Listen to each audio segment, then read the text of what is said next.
Assalamu alaikum, dear student and viewers. It's me, Chaudhary Mohammad Zubair. Today our topic is linear momentum.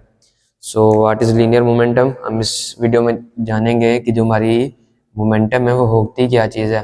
अब देखें, जो हमारा momentum है ना, वो दो किस्म का होता है। एक हमारा होता है लीनियर मोमेंटम और दूसरा होता है हमारा एंगुलर मोमेंटम। इस वीडियो में हमने क्या करना है, हमने लीनियर मोमेंटम को क्लियर करना है। माना जो मोमेंटम है वन डायमेंशनल मूव करेगा, इसको वन डायमेंशनल मोमेंटम भी कंसिडर करते हैं। अच्छा, देखें फर्स्ट ऑफ ऑल मोमेंटम क्या होता है।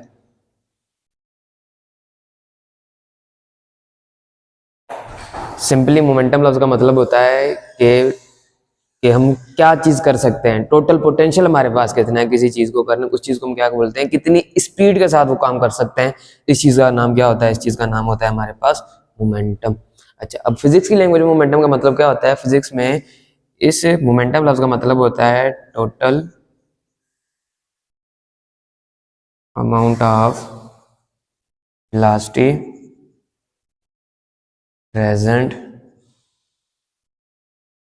In an object. इसका मतलब क्या हुआ, इसका मतलब ये हुआ कि हमारा जो ऑब्जेक्ट है वो कितनी स्पीड के साथ मूव कर सकता है, उस टोटल स्पीड को हम क्या बोलेंगे, उस टोटल स्पीड को हम क्या बोलेंगे, मोमेंटम बोलेंगे। अच्छा, इसकी एक मैथमेटिकल डेफिनेशन होती है, वो क्या होती है, वो हमें बताती है प्रोडक्ट ऑफ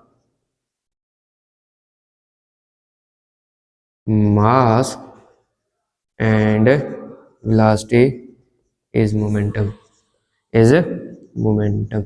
माना हम क्या करेंगे, हम बताएंगे कि जो हमारा मास है उसकी प्रोडक्ट लेंगे हम किस चीज से, वेलोसिटी के साथ, फिर भी हमें क्या मिलेगा, हमें मोमेंटम मिल जाएगा। अच्छा देखिए, जो मोमेंटम है ना उसको हम शो करते हैं ये एस सिंबल से। माना थोड़ा सा इंक्रीज्ड पी होती है ना, इस साइन से हम क्या करते हैं, इसको शो ऑफ करते हैं। ये हमारे पास क्या है, इसको हम बोलते हैं इट्स अवर लीनियर मोमेंटम। अच्छा देखिए, हमारी जो नीचे वाली मैथमेटिकल डेफिनेशन है, इसमें से हम लिखेंगे क्या, इसमें से हम लिखेंगे क्या, हम लिखेंगे बोलेंगे momentum which is equal to product है तो आई एम इंटू वी।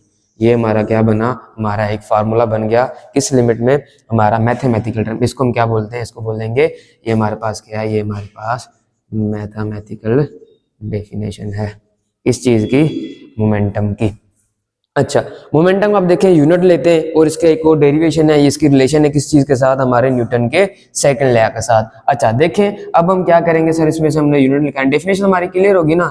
हमने क्या फाइंड किया, हमने ये बोला कि हमारा मोमेंटम होता है क्या, हमने सिंपल बोला मोमेंटम का मतलब क्या है, total amount of velocity present in an object. या हमने क्या बोला, product of mass and the velocity. अच्छा, अब ये जो हमारे पास फार्मूला बना है, मैथमेटिकल डेफिनेशन बनी है, इसमें से हम क्या निकालेंगे, यूनिट निकालेंगे, वही सेम बात, momentum which is equal to mv। अच्छा, मोमेंटम, मास का यूनिट मास पास क्या होता है, किलोग्राम, वेलोसिटी का यूनिट क्या होता है, मीटर पर सेकंड। ये हमारे पास क्या बन गया, यूनिट बन गया किस चीज का, मोमेंटम का। अच्छा अब देखें, फॉर एग्जाम्पल मैं बोलता हूं हमारे पास एक ऑब्जेक्ट है जिसका मास है हमारे पास 1 kg। कितना मास है हमारे पास, 1 kg। ये 5 मीटर पर सेकंड के हिसाब से क्या करता है, मूव करना। इसके पास जो वेलोसिटी है वो कितनी है, 5 मीटर पर सेकंड। अब क्या करेंगे, हम बोले हम इसका मोमेंटम मालूम करना है, तो हम क्या बोलेंगे, हम बोलेंगे कि जो हमारे पास मोमेंटम है उसका हमने फार्मूला क्या पढ़ा है, उसका हमने फार्मूला पढ़ा है mv।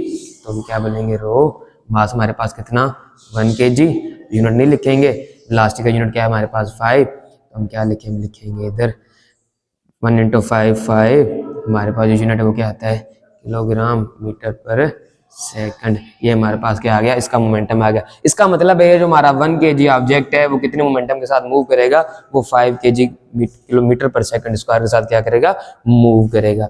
अच्छा, अब इसके बाद क्या है, अब इसके बाद हमारे पास क्या है, इसकी जो रिलेशन है वो है हमारे किसके साथ, न्यूटन के सेकंड लॉ के साथ। इधर में लिखते हैं क्या हमारे पास, यहाँ इधर हम लिखते हैं इस जगह पे क्या हम लिखते हैं इधर के, क्या मोमेंटम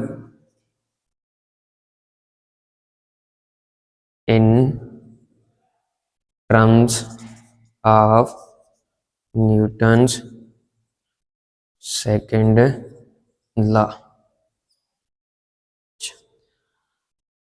अब हमने क्या करना है, हमने ये चीज मालूम करनी है कि हमारा जो न्यूटन का सेकंड लॉ है वो क्या बताता है। हमें पता है कि जो हमारा न्यूटन का सेकंड लॉ है वो हमें क्या बताता है, वो हमें बताता है F is equal to M A. क्या बताता है हमें, F is equal to M A. हमने इस टर्म में क्या लिखना है, हमने इस टर्म में लिखना है किस चीज को, मोमेंटम को।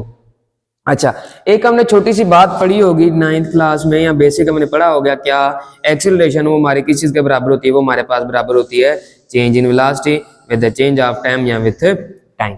सही है। अच्छा, अब इसको हम ऐसे भी लिख सकते हैं कि ए विच इज इक्वल टू, अच्छा अब ये change in momentum, change in velocity का मतलब क्या होता है, चेंज इन वेलोसिटी का मतलब होता है final velocity minus initial velocity. हम क्या लिखेंगे, बोलेंगे change in velocity means final velocity minus initial velocity upon में टी। माना हमारे पास एक्सेलरेशन की एक और डेफिनेशन, एक इक्वेशन बन गई, क्या A which is equal to V F minus V I upon में टी, और यही हमारी जो है ये फर्स्ट इक्वेशन में यूज होती है यही डेफिनेशन। अब हम क्या बोलेंगे, हम बोलेंगे कि हमारा जो फोर्स है वो हमारे पास किस चीज के बराबर में, वो बना एम।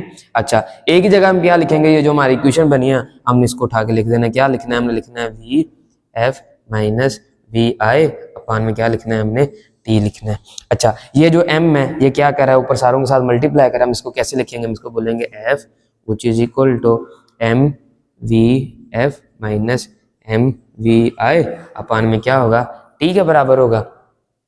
अच्छा, अब हमने क्या करना है, हमने बोलना है कि हमें पता है जो हमारा मोमेंटम है कुछ चीज का बराबर होता है, वो हमारे पास होता है मास इनटू वेलोसिटी। तो इधर हमारे पास मास भी है, इधर हमारे पास वेलोसिटी भी है, और इधर वेलोसिटी कौन सी है, फाइनल वेलोसिटी। तो हम बोलेंगे कि ये जो मोमेंटम है ये हमारा कौन सा मोमेंटम है, ये हमारा फाइनल मोमेंटम है। क्यों, उसका मास तो चेंज नहीं हुआ, बट क्या हुआ कि जो हमारी वेलोसिटी है वो कौन सी है, फाइनल वेलोसिटी। फिर हम बोलेंगे क्या, हमारे पास F which is equal to final momentum, ये हमारे पास क्या होगा, सेम याद हमारे पास यदि लिख देते हैं momentum final is equal to minus in mass into final velocity and initial momentum is equal to mass into initial velocity. तो वो ये हमने जो चीजें लिखनी है ये इनिशियल अपॉन में टी।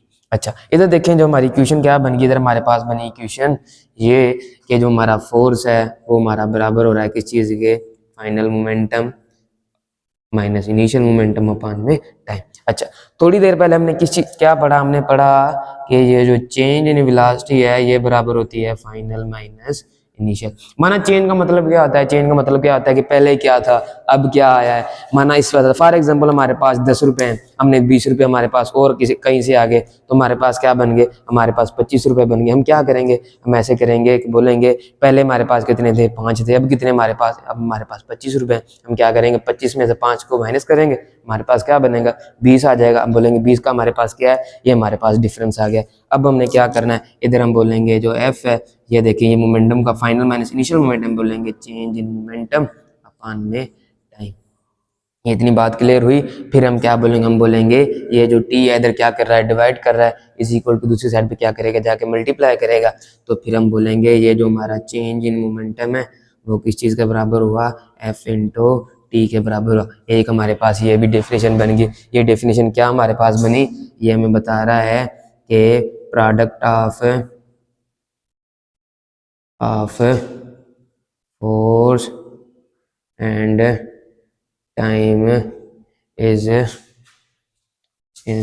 मोमेंटम और चेंज इन मोमेंटम।